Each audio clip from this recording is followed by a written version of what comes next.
So ఈ spring Boot application మనం setup చేయాలంటే ఫస్ట్ మనం చేయాల్సిన పని ఏంటంటే బ్రౌజర్ ఓపెన్ చేసుకోవాలి. ఓకే, బ్రౌజర్ ఓపెన్ చేసుకున్న తర్వాత ఈ బ్రౌజర్లో ఏదైతే మనం బ్రౌజర్ ఓపెన్ చేసుకుంటామో ఆ బ్రౌజర్లో స్ప్రింగ్ టూల్ అని చెప్పి కొట్టండి. స్ప్రింగ్ టూల్ సూట్ అని కొట్టండి. SUITE అని కొడతారు. స్ప్రింగ్ టూల్ సూట్ అని కొట్టండి. ఎంటర్కి కొట్టగానే ఫస్ట్ మీకు అదే వస్తుంది.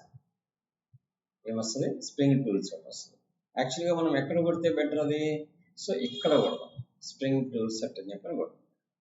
ఆటోమేటిక్గా ఏమొచ్చింది? ఫస్ట్ spring.ioలో టూల్స్ అనేది లొకేషన్ మీకు ఫైండ్ అవుట్ అయింది. కనబడుతుందా?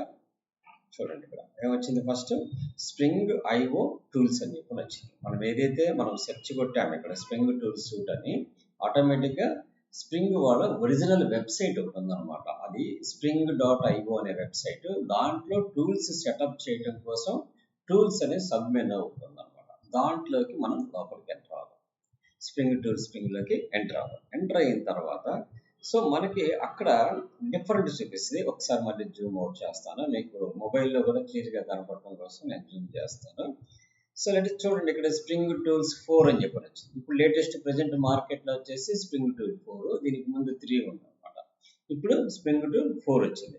ఈ 4లో మనం సెటప్ చేసుకోవడానికి వాళ్ళు బేసికల్గా ఏం చేశారంటే ఈ స్ప్రింగ్ వాళ్ళు మీరు మీ ఫ్లేవర్ ఎడిటర్ ఏదైతే ఉందో ఆ ఫ్లేవర్ ఎడిటర్లో మీరు వర్క్ చేసుకోండి, దానికి సంబంధించిన లైబ్రరీస్ని కూడా అంటే కొన్ని ప్లగ్గిన్స్ని కూడా యాడ్ చేసి వాళ్ళు ఒక టూల్ని రెడీ చేశారు. అర్థమవుతుందా? అంటే VS కోడ్ మనం విడిగా డౌన్లోడ్ చేసుకుని ఇన్స్టాల్ చేసుకునే కంటే స్ప్రింగ్ బూట్కి సూటబుల్ అయ్యేటట్టు కొన్ని ప్లగ్గిన్స్ యాడ్ చేసి చేసిన VS కోడ్ కూడా ఇక్కడ అవైలబుల్. చూడండి, Spring Tools 4 for Visual Studio Code ఉందా. దీని కిందకి వెళ్తే Spring Tools for Eclipse. Eclipse వాడతావా, Spring Tools with Visual Studio Code వాడతావా అనేది మనం ఏది కావాలనేది అది మనం డిసైడ్ చేసుకోవచ్చు. సో నేనేం చెప్తానంటే జావా స్ప్రింగ్ బూట్ వరకు better to move on to the eclipse అంట. ఎందుకంటే ఎక్లిప్స్ అనేది కొద్దిగా బాగుంటుంది కంపేర్ విత్ మామూలుగా జావా ప్రాక్టీస్కి VS కోడ్ వాడచ్చు. దీన్ని కూడా వాడచ్చు. ఎప్పుడు వాడచ్చు అంటే మనం కొద్దిగా ఎక్స్పర్ట్ అయిన తర్వాత దీంట్లో ఉండే అంత ఫ్లెక్సిబిలిటీ దీంట్లో ఇనిషియల్గా అనిపించదు. కొద్దిగా దీంట్లో అయితే ఇనిషియల్గా ఫ్రీగా ఉంటుంది ఎక్లిప్స్లో. So most of the companies ఏం చేస్తాయి అంటే ఎక్లిప్స్ వాడుతుంది. బట్ VS కోడ్ కూడా వాడతారు, but most of the eclipse first నుంచి ఉంది కాబట్టి దీన్ని ఎక్కువ వాడుతుంటారు. దీని మీద ప్రాక్టీస్ చేసేవాళ్ళు ఎక్కువ ఉంటారు. సో మనం బోత్ విల్ బి చూద్దాము. ఫస్ట్ బేసిక్గా అయితే మటుకు ఎక్లిప్స్ సెటప్ చేసుకుందాం. ఓకే, ఎక్లిప్స్ తర్వాత ఫర్ థియా అని చెప్పి ఇంకోటి ఉంది, ఇది కూడా డౌన్లోడ్ చేసుకోవచ్చు. ఈ 3 ఎడిటర్స్ని అంటే IDEs అంటాం. వీటిని ఏమంటాం? IDEs అంటాం. సో IDEs, ఈ 3 IDEsని మనం సెలెక్ట్ చేసుకోవాలి. సో సెలెక్ట్ చేసుకోవాలంటే ఏదో ఒకటి మనం ఫిక్స్ అవుతాం కాబట్టి మనం ఏం వాడుతున్నాము? మ్యాకా, విండోసా, లైనక్సా అని చెప్పి అడుగుతుంది ఇక్కడ. సో మనం వాడుతుంది విండోస్. అందులో కూడా ఏంది x86 అండ్ x64. సో దీని మీద క్లిక్ చేసేస్తే ఆటోమేటిక్గా మీకు ఎక్లిప్స్ ఫర్ స్ప్రింగ్ టూల్స్ అనేది డౌన్లోడ్ అయితే ఇది అరౌండ్ వచ్చేసి మనకు ఒక 678 MB ఉంది. ఓకే, ఫాస్ట్గానే డౌన్లోడ్ అయ్యింది. ఇది డౌన్లోడ్ అయిన తర్వాత మనం చేయాల్సిన పని ఏంటంటే దాన్ని సెటప్ చేసుకోవాలి. సెటప్ చేయాలంటే ఇది బేసికల్గా ఏ ఫార్మేట్లో వస్తుంది? జిప్ ఫార్మేట్లో వస్తుంది. ఆ జిప్ ఫార్మేట్లో వచ్చిన దాన్ని మనం ఏం చేయాలంటే ఎక్స్ట్రాక్ట్ చేసుకోవాలి. ఎక్స్ట్రాక్ట్ చేసినప్పుడు మనకి ఒక ఫోల్డర్ క్రియేట్ అయ్యింది. ఆ ఫోల్డర్లో ఎంటైర్ సెటప్ జనరేట్ అయ్యి వస్తుంది అన్నమాట. ఆ తర్వాత ఆ ఫోల్డర్లో ఉన్న ఏదైతే ఇది స్ప్రింగ్ టూల్ .exe అని చెప్పని ఒక exe ఫైల్ ఉంటుంది, దాన్ని డబుల్ టైం క్లిక్ చేస్తే దెన్ మనం ప్రాజెక్ట్ని సెటప్ చేసుకుంటాం. ఆ ప్రాజెక్ట్ సెటప్ చేసుకున్నప్పుడు ఒక వర్క్ స్పేస్ ఫోల్డర్ అనేది ఒకటి జనరేట్ చేస్తాం.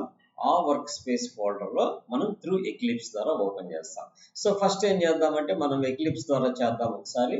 ఆ తర్వాత VS కోడ్ కూడా తర్వాత క్లాసెస్లో మిడిల్లో చూద్దాం మనం ప్రాజెక్ట్ స్టార్ట్ చేసిన తర్వాత.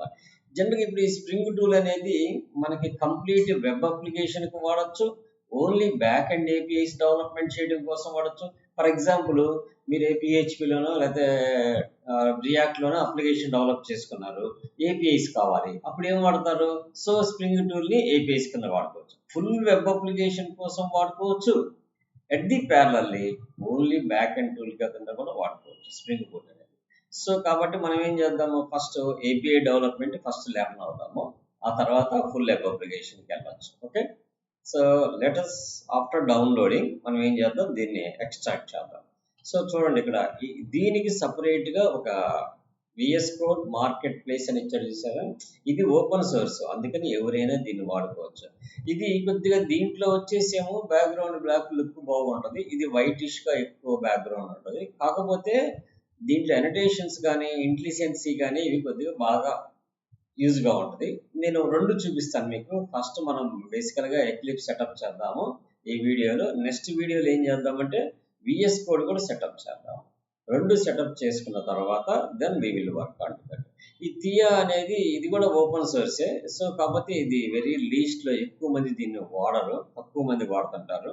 అందువల్ల మనం ఇప్పుడు ఈ టూల్ని యూజ్ చేయాల్సిన అవసరం ఏం లేదు.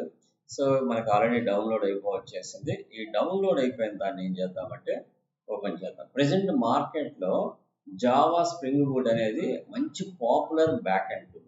నోట్ జేఎస్ కంటే కూడా పాపులర్గా ఉంది ఏంటంటే జావా. .NET ఫస్ట్ ప్లేస్లో ఉంటుంది, సెకండ్ ప్లేస్ వచ్చేసి జావా స్ప్రింగ్ బూట్, అండ్ తర్వాతే నోట్ జేఎస్లు ఇవన్నీ కూడా. సో పైథాన్ అనేది కొద్దిగా తక్కువ బ్యాక్ ఎండ్. జనరల్గా పైథాన్ మోస్ట్ ఆఫ్ ది కేసెస్లో ఏఎంఎల్ కోసమే వాడతారు, కానీ ఇలా ప్రాజెక్ట్ సెటప్ల కోసం కొద్దిగా తక్కువ వాడతారు, ఎందుకంటే దానికి డిజాంగో ఫ్రేమ్వర్క్ యూజ్ చేస్తాము. సో దీనికి ఏంటంటే స్ప్రింగ్ బూట్ అనేది సెక్యూర్ కోసం అని చెప్పి దీన్ని ఎక్కువగా వాడతారు. అయితే దీంట్లో ఉన్న అడ్వాంటేజ్ కూడా ఒకటి ఉంది మనకి. జనరల్గా మనము ఒక జావా అప్లికేషన్ మనం నిన్న ఏం చేసాము, జావా ఎక్లిప్స్ డౌన్లోడ్ చేసాం కదా, డౌన్లోడ్ చేసి ప్రాజెక్ట్ సెటప్ చేసుకున్నాం. అయితే ఆ ప్రాజెక్ట్ సెటప్ చేసింది ఎగ్జిక్యూట్ చేస్తే ఏమవుతుంది, అది మామూలుగా స్టాండ్ అలోన్ అప్లికేషన్స్ అయితేనేమో జావా క్లాస్ ఫైల్స్ అయితేనే మనకి రన్ అవుతుంది. అదే మనం అంతకుముందు ఏం చేసాము, జావా ఎక్లిప్స్ లో ఎంటర్ప్రైజ్ ఎడిషన్ డౌన్లోడ్ చేసాం కదా. ఎంటర్ప్రైజ్ ఎడిషన్ డౌన్లోడ్ చేసినప్పుడు అది రన్ అవ్వాలంటే ఏం కావాలి, అపాచీ సర్వర్ కావాలని చెప్పాం, టామ్ క్యాట్ కావాలి మనకి. టామ్ క్యాట్ లేకపోతే అప్లికేషన్ రన్ కాదు. కానీ ఈ స్ప్రింగ్ టూల్ సెటప్ లో ఉన్న అడ్వాంటేజ్ ఏంటంటే built in the server also.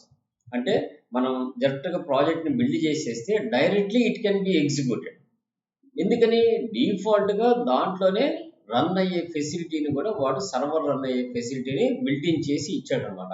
అందుకనే మనం ఎక్లిప్స్ విత్ స్ప్రింగ్ టూల్లోకి వచ్చి డౌన్లోడ్ చేసుకుంటాం. ఓకే, ఫస్ట్ మనం ఏం చేద్దాం, ఆ డౌన్లోడ్ చేసుకున్న దాన్ని ఫస్ట్ మనం ఎక్స్ట్రాక్ట్ చేద్దాం. దీని మీద రైట్ క్లిక్ చేయండి, రైట్ క్లిక్ చేసి ఎక్స్ట్రాక్ట్ ఆల్ అనండి. ఆటోమేటిక్గా ఒక పెద్ద ఫోల్డర్ పేరు తీసుకుంటుంది. ఓకే, ఎక్స్ట్రాక్టర్ ఇచ్చేసేయండి. ఇక్కడ ఒక ఫోల్డర్ క్రియేట్ అయ్యింది మనకి ఎక్స్ట్రాక్ట్ చేసిన తర్వాత. ఓకే, దీంట్లో కూడా మళ్ళీ మనకి డౌన్లోడ్ చేసింది అరౌండ్ 600 MB దాకా మనం డౌన్లోడ్ చేస్తే దాన్ని ఎక్స్ట్రాక్ట్ చేస్తే దానికి double of the space will occupy చేస్తుంది, ఎందుకని జిప్ చేసింది కదా. సో మోర్ స్పేస్ ఆక్యుపై చేస్తుంది. It takes a little bit of time. ఇది మొత్తం మనకి ఎక్స్ట్రాక్ట్ అయిన తర్వాత దీన్ని మనం ఏం చేస్తామంటే ఆ ఫోల్డర్ని కాపీ చేసుకొని మీరు ఎక్కడైతే వర్క్ చేయాలనుకుంటున్నారో వర్క్ లొకేషన్ అక్కడ వర్క్ చేయొచ్చు, లేదా ఈ ఎక్స్ట్రాక్ట్ చేసిన దగ్గర ఉంచే మీరు వర్క్ చేయొచ్చు. కానీ మీరు దాన్ని ఎగ్జిక్యూట్ చేసేటప్పుడు వర్క్ స్పేస్ ఎక్కడ పెట్టుకుంటారో అడిగింది మనకి. వర్క్ స్పేస్ అంటే మనం పనిచేసే ప్లేస్. అప్పుడు మనం ఏం చేస్తాము, ఏడీలోనో ఈలోనో ఒక ఫోల్డర్ క్రియేట్ చేసుకొని ఆ ఫోల్డర్ మౌంట్ చేస్తాం. దానివల్ల బెనిఫిట్ ఏంటి, మన project should always resides the other drives, సిలో కాకుండా అదర్ డ్రైవ్స్. రేపు ఏదన్నా మనకి ప్రాజెక్ట్ ప్రాబ్లం అంటే మన ఆపరేటింగ్ సిస్టమ్ ఏదన్నా మిస్ఫైర్ అయ్యి ఆపరేటింగ్ సిస్టమ్ కరప్ట్ అయిపోతే no issue about that. Other డ్రైవ్లో ఉన్న ఆ వర్క్ స్పేస్ ఫోల్డర్ని ఎత్తుకెళ్ళి ఇంకో సిస్టంలో స్ప్రింగ్ బూట్ సెటప్ చేసేసుకొని ఈ వర్క్ స్పేస్ని ఓపెన్ చేసుకొని చూసుకోవచ్చు అన్నమాట, వర్క్ చేసుకోవచ్చు. అలా ఫ్లెక్సిబిలిటీ ఉంటుంది. అందుకని ఎప్పుడు కూడా డిఫాల్ట్ లొకేషన్లో వర్క్ స్పేస్ని పెట్టబాకండి. డిఫాల్ట్ లొకేషన్ అంటే ఏమొస్తుంది, మన సిస్టంలో యూజర్స్లో మన పేరుతో ఉన్న యూజర్లో క్రియేట్ అయ్యింది అంటే ఎక్కడ ఉంటుంది, సిలో ఉంటుంది. సిలో ఉన్నప్పుడు రేపు ఏదైనా ఆపరేటింగ్ సిస్టమ్ కరెక్ట్ అవ్వచ్చు, లేకపోతే ఇంకేదైనా జరిగినా కానీ మనకి ఇంకా మనం డేటా రికవర్ చేయలేం కదా ప్రాజెక్ట్ని. అలా రికవరీ చేయలేని కండిషన్ మనం జనరేట్ చేసుకోకుండా సింపుల్గా ఏం చేస్తాం, మనం అదర్ డ్రైవ్స్లో ప్రొవైడ్ చేసుకుంటాం. అదర్ డ్రైవ్స్లో ప్రొవైడ్ చేసేది most of the cases C వరకే కరెక్ట్ అయిపోయింది, కానీ డిఈ అనేది కరెక్ట్ కాదు.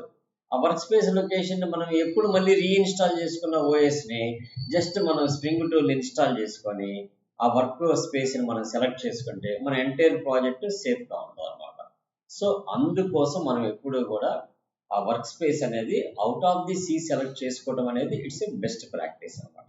చాలా మంది ఏం చేస్తుంటారంటే బై డిఫాల్ట్గా వచ్చిన లొకేషన్ నెక్స్ట్ నెక్స్ట్ నెక్స్ట్ కొడతారు. ఆ యూజర్స్లోనే ఒక ప్రాజెక్ట్ క్రియేట్ చేస్తారు. అది ఏ కండిషన్స్లో చేస్తారు అనేది కూడా నేను చెప్తాను. ఎందుకంటే ఫర్ ఎగ్జాంపుల్ కంపెనీ ల్యాప్టాప్స్ వచ్చేటప్పుడు బై డిఫాల్ట్గా ఒక పార్టీషన్తోనే వస్తాయి. అంటే ఒకటే డ్రైవ్ ఉంటుంది, సి డ్రైవ్ ఒకటే ఉంటుంది, ఇంకా డ్రైవ్స్ ఉండవు. వాళ్ళకి ఇంకా ఆల్టర్నేటివ్ లేదు కాబట్టి they should create inside of the users. అలా కాకుండా మనం కస్టమైజ్ చేసుకొని మనం ఆపరేటింగ్ సిస్టమ్ ల్యాప్టాప్ వచ్చింది, ఆ ల్యాప్టాప్ వచ్చినప్పుడు మనం ఏం చేసాము,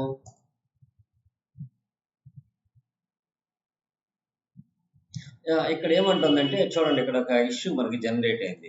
పాత్ టు లాంగ్ అంటుంది. అంటే మనం ఎక్స్ట్రాక్ట్ అయ్యే ఫైల్స్ యొక్క పాత్ చాలా డిస్టెన్స్ ఉందని చెప్తుంది అనమాట. సో నేనేం చేస్తానంటే దీన్ని మొత్తాన్ని డిలీట్ చేసేస్తున్నాను. షిఫ్ట్ డిలీట్ చేసి ఎక్స్ట్రాక్ట్ చేసేటప్పుడు ఎంత పొడుగు లొకేషన్ లేకుండా, ఆ ఫోల్డర్ యొక్క లొకేషన్ అంత పొడుగు లేకుండా చిన్నదిగా సింప్లిఫై చేద్దాం. ఎక్స్ట్రాక్ట్లోకి వెళ్ళి ఇక్కడ ఈ చివర ఉంది చూసారా, స్ప్రింగ్ సూట్ 4 వరకే ఉంచుదాం, రిమైనింగ్ అంతా తీసేద్దాం. That simple. సో ఎక్స్ట్రాక్ట్ ఇచ్చేసేయండి, ఆటోమేటిక్గా ఆ లొకేషన్లోకి ఎక్స్ట్రాక్ట్ అయ్యింది. ఎక్స్ట్రాక్ట్ అయ్యాక మనం నెక్స్ట్ స్టెప్స్ ఫాలో అవుదాం. ఓకే, నౌ మనకి డేటా మొత్తం ఎక్స్ట్రాక్ట్ అయిపోయింది. ఎక్స్ట్రాక్ట్ అయిపోయిన ఈ ఫోల్డర్ని మనం ఇక్కడి నుంచి కట్ చేసేసుకొని మనం డి అనే డ్రైవ్లో మనం పేస్ట్ చేసేసుకుందాం. ఎందుకంటే మనం ప్రాక్టీస్ చేద్దాం అనుకుంటుంది డిలో కాబట్టి ఆ డేటా మొత్తాన్ని కూడా అక్కడికి కాపీ చేసేసుకుందాం. ఈ కాపీ అయిన తర్వాత దెన్ దాంట్లో మనకి స్ప్రింగ్కి సంబంధించిన ఈఎక్సి ఫైల్ ఒకటి ఉంటుంది. ఆ ఈఎక్సి ఫైల్ని మనం డబుల్ టైం క్లిక్ చేస్తే then we can setup the work space. So ఈ కాపీ అవ్వనండి, నెక్స్ట్ మనం దాన్ని స్టార్ట్ చేద్దాం. సో మీరు నా వీడియోని లైక్ చేయడం, షేర్ చేయడం మర్చిపోకండి. మీరు లైక్ చేస్తే నెంబర్ ఆఫ్ పీపుల్కి నా వీడియో రీచ్ అవుతుంది. కంప్లీట్గా వీడియో మొత్తం చూడండి. ఇక్కడ నుంచి నేను స్ప్రింగ్ బూట్ సిరీస్ మొత్తం రిలీజ్ చేస్తాను, ఏపీఐ డెవలప్మెంట్. సో మీకు మొత్తం ఫుల్ స్టాక్ జావా అనేది ఎలా అనేది మొత్తం రికార్డ్ చేసి పెడతాను. విత్ స్ప్రింగ్ దగ్గర నుంచి స్టార్ట్ చేస్తాను. ఆల్రెడీ జావాకి సంబంధించిన కొన్ని క్లాసెస్ నా యూట్యూబ్ ఛానల్లో అప్లోడ్ చేసి ఉంది ఆల్రెడీ. సో అవి కూడా నేను లేటర్లీ జావా కోర్ జావా వరకు ఒక సిరీస్ చేస్తాను. ప్రజెంట్ మటుకు నేను స్ప్రింగ్ బూట్ మటుకు చేస్తాను. సో కాబట్టి మీరు ఈ వీడియోస్ కంటిన్యూ అవుతూ లైక్ చేయండి. సో ఎక్కడ స్కిప్ చేయబోకండి, మీరు మొత్తం చూస్తేనే స్ప్రింగ్ బూట్ సెటప్ చేయడం అనేది మీకు అర్థమవుతుంది. ఓకే, సో ఫస్ట్ ఇది కాపీ అయిపోయిన తర్వాత మనం ఇక్కడ ఫోల్డర్ పేరు ఏం పేరు పెట్టాము, లాస్ట్లో కాపీ అవుతుంటుంది ఆ folder. So what about the folder name? So this is the folder name. So ఈ ఫోల్డర్ నేమ్ మనకి ఇక్కడ కాపీ అయ్యింది. ఈ కాపీ అయిన ఫోల్డర్ నేమ్లో ఎక్కడుంది, స్ప్రింగ్ అనే పేరుతో కాపీ అయ్యింది. సో ఇంకా పూర్తిగా కాపీ కాలేదు. Once it will be copied then ఆ ఫోల్డర్ నేమ్ అనేది ఇక్కడ జనరేట్ అయిపోయింది. దాంట్లోకి వెళ్ళిన తర్వాత మనం ఈఎక్సి ఫైల్ ఒకటి ఉంటుంది లోపల. అది స్ప్రింగ్ బూట్కి సంబంధించిన, స్ప్రింగ్ టూల్కి సంబంధించిన ఒక ఈఎక్సి ఫైల్ ఉంటుంది.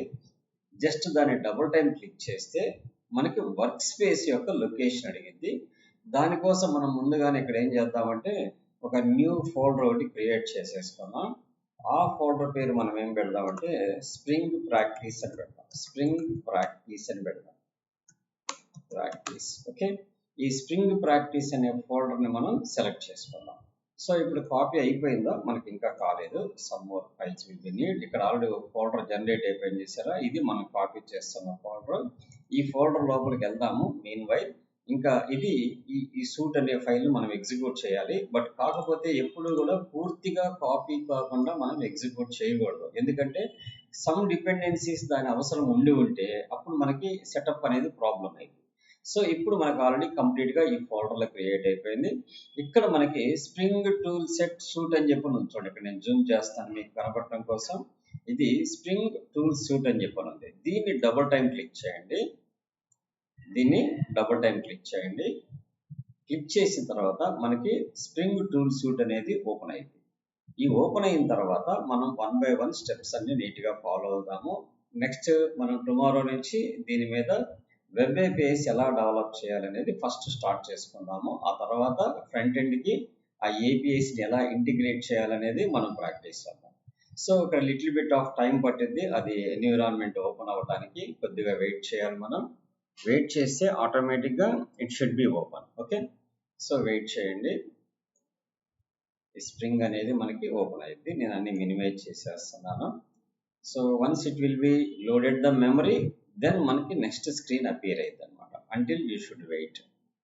సో ఈ స్ప్రింగ్ సూట్ దీనికి యాక్చువల్గా బిఫోర్ వచ్చేసి స్ప్రింగ్ టూల్ సూట్ 3 ఉండేది, ఇప్పుడు 4 అనేది న్యూ వర్షన్ వచ్చింది.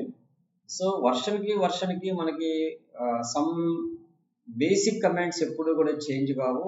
సమ్ ఏదైతే కొత్తగా ఎన్హాన్స్మెంట్స్ జరుగుతాయో అవే న్యూ వర్షన్స్లో వస్తాయి. సో కాబట్టి మనం ప్రాక్టీస్ చేయడానికి 3 or 4 అనేది it's not a big issue.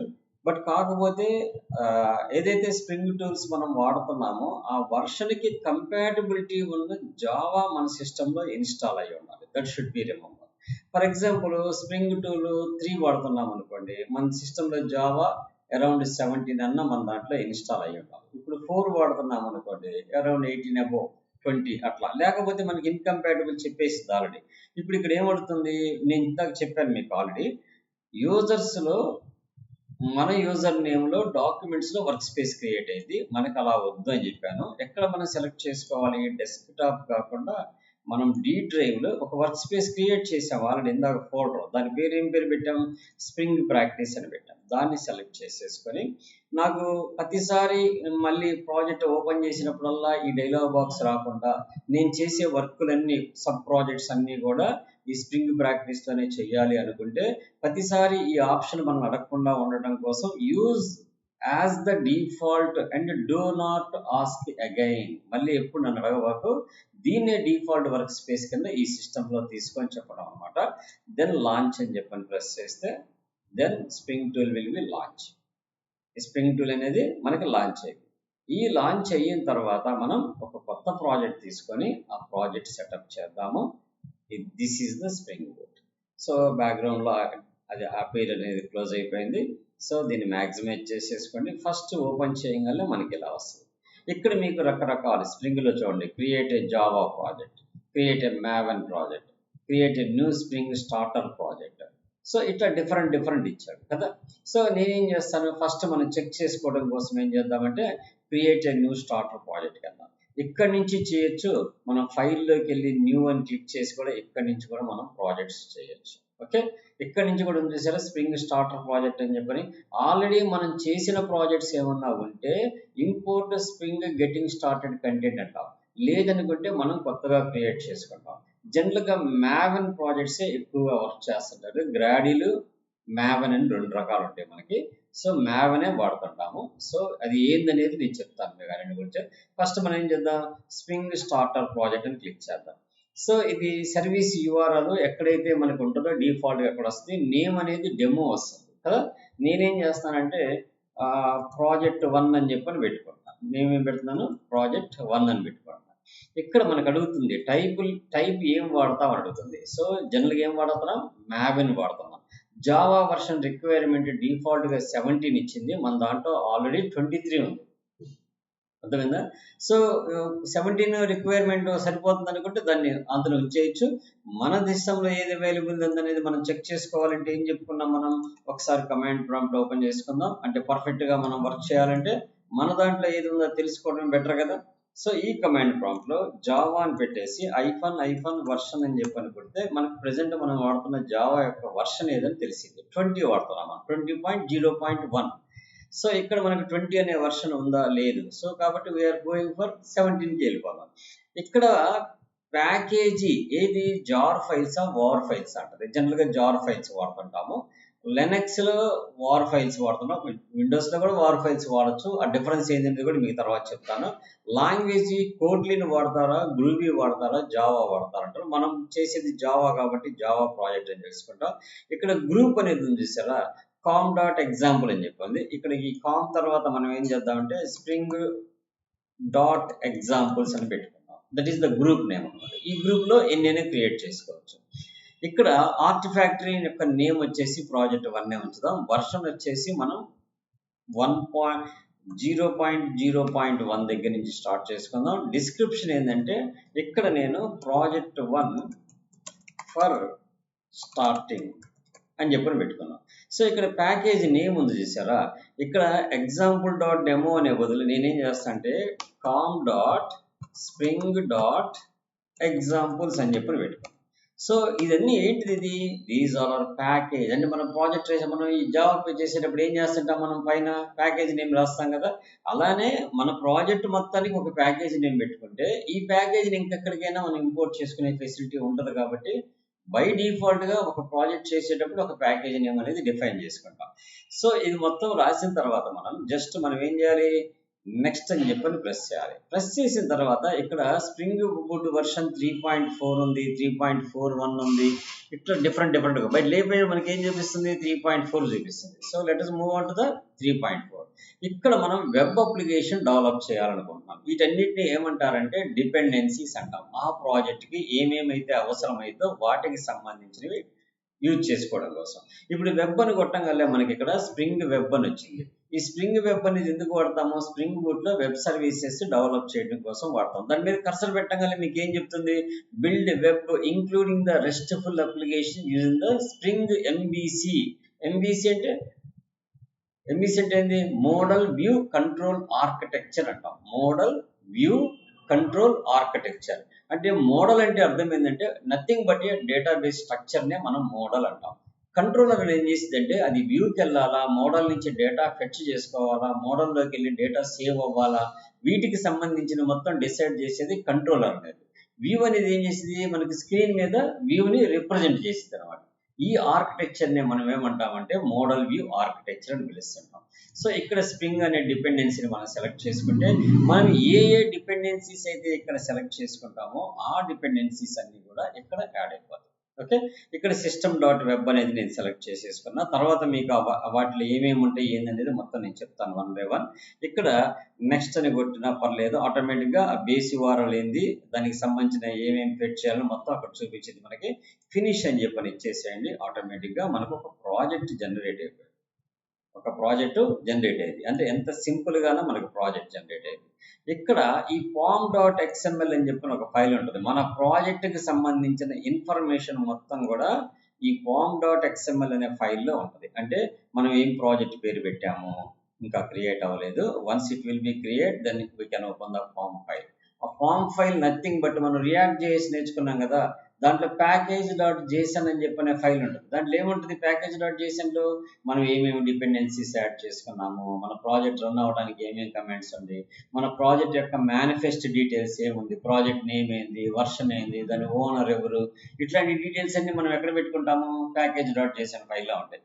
అలానే ఈ జావా ప్రాజెక్ట్లో మనకి POM అనే ఫైల్ ఉంటుంది అనమాట. ఈ POM అనే ఫైల్లో మొత్తం XML ఫార్మేట్ లో ఉంటుంది. ఇక్కడ చూడండి మనం పెట్టిన గ్రూప్ ఐడి, నేను కొద్దిగా జూమ్ చేస్తాను. సో Ctrl+S, దీన్ని కొద్దిగా సైడ్ తీసుకుందాం. ఓకే, ఇక్కడ చూడండి మనం పెట్టిన మోడల్ వర్షన్ వచ్చేసి మనం వాడుతుంది ఏంది 4.0.0 వాడుతున్నాము. గ్రూప్ ఐడి మనం పెట్టింది స్ప్రింగ్ ఫ్రేమ్వర్క్ డాట్ బూట్ అని వచ్చింది. ఆర్టిఫాక్ట్ పేరు వచ్చేసి డిఫాల్ట్ గా మనం ఏం మార్చలేదు కాబట్టి డిఫాల్ట్ వచ్చేసింది. సో ఇక్కడ చూడండి మనం పెట్టిన గ్రూప్ ఐడి పేరు, ఇదేమో పేరెంట్ యొక్క గ్రూప్ ఐడి. పేరెంట్ అంటే వాడు ప్రొవైడ్ చేసింది స్ప్రింగ్ వాళ్ళు. ఇదేంది మనం క్రియేట్ చేసుకుంది. మనం క్రియేట్ చేసింది ఏం పెట్టాం, pom.spring.example పెట్టాం. ప్రాజెక్ట్ పేరు ప్రాజెక్ట్ 1 అని పెట్టాం. వర్షన్ 0.0.1 అని పెట్టాం. నేమ్ వచ్చేసి ప్రాజెక్ట్ 1 పెట్టాం. నెక్స్ట్ ప్రాజెక్ట్ ఫస్ట్ ట్రైనింగ్ అని చెప్పాం. డిఫాల్ట్ ఇవన్నీ ఏమి ఉండవు, ఎందుకంటే వీటిలో మనం తర్వాత యాడ్ చేసుకుంటాం. ఎంటీ పెట్టిన వాటన్నిటికీ మనం యాడ్ చేసుకుంటాం. దీన్నే పామ్ ఫైల్ అంటాం, ప్రాజెక్ట్ ఫైల్ అనమాట. ఈ ప్రాజెక్ట్ కి సంబంధించిన డిపెండెన్సీస్ ఇన్ఫర్మేషన్ మొత్తం దీంట్లో ఉంటాయి. మనం ఇక్కడ ఏ ప్రాజెక్ట్ చేయాలన్నా కానీ ఈ సోర్స్ లోకి వెళ్ళి చేస్తాం అనమాట. ఎంటీ ప్రాజెక్ట్ క్రియేట్ అయిపోయింది. ఇక్కడ చూడండి స్ప్రింగ్ అప్ ఎగ్జాంపుల్ లోకి వెళ్తే ఇక్కడ ప్రాజెక్ట్ 1 అప్లికేషన్ అని చెప్పి ఒకటి క్రియేట్ అయ్యి ఉంటుంది. డిఫాల్ట్ గా స్టార్టర్ ప్రాజెక్ట్ కాబట్టి ఈ స్ప్రింగ్ అప్లికేషన్ రన్ అవ్వటం కోసం ఇది వాళ్ళు ఆల్రెడీ డిఫైన్ చేసి పెట్టిన ప్రాజెక్ట్ అనమాట. సో ఇప్పుడు మనం ఎగ్జిక్యూట్ చేయాలంటే ఇక్కడ రైట్ క్లిక్ చేసి రన్ లోకి వెళ్ళి జావా అప్లికేషన్ అని చెప్పని అన్నాం. ఇప్పుడు ఏంది జావా అప్లికేషనా, స్ప్రింగ్ బూట్ అప్లికేషనా, Spring Boot application. So Spring Boot application అంటే ఆటోమేటిక్గా ఈ ఫైల్ని మౌంట్ చేసుకొని మనకు ఆటోమేటిక్గా సర్వర్ అదే రన్ చేసింది అని చెప్పాం కదా. మనకి మామూలుగా ఎక్లిప్స్ వాడితే ఏం చేయాలి, అపాచీ కానీ టామ్ క్యాట్ కానీ సర్వర్ కావాలి మనకి. ఆ సర్వర్ రన్ చేస్తే కానీ మనకి రాదు. ఇక్కడ ఏమవుతుంది, దాంట్లోనే సర్వర్ ఇంక్లూడ్ అయిపోయి ఉంటుంది. ఇక్కడ ఏం చెప్తుంది, స్ప్రింగ్ లో 3.4.0 అని చెప్పిన వర్షన్ అంట. ఇక్కడ చూడండి సర్వర్ రన్ అవుతున్నట్టు, ఆ సర్వర్ ఏ పోర్ట్ లో రన్ అవుతుందో కూడా మనకి ఇక్కడ డిఫైన్ చేసింది. ఇక్కడ మొత్తం వచ్చేసింది సర్వర్ పేరు, అక్కడ local host forward slash. Initialising the spring embedded application content port ఏంది 8080లో. అప్పుడు మనం ఏం చేయాలి, బ్రౌజర్ ఓపెన్ చేసుకొని లోకల్ హోస్ట్లో కోలన్ పెట్టి ఫార్వర్డ్ లోకల్ హోస్ట్ కోలన్ 8080 అనే పోర్ట్ ఓపెన్ చేసి ఎంటర్ కీ కొడితే so white label error page అని చెప్పని వచ్చింది మనకి.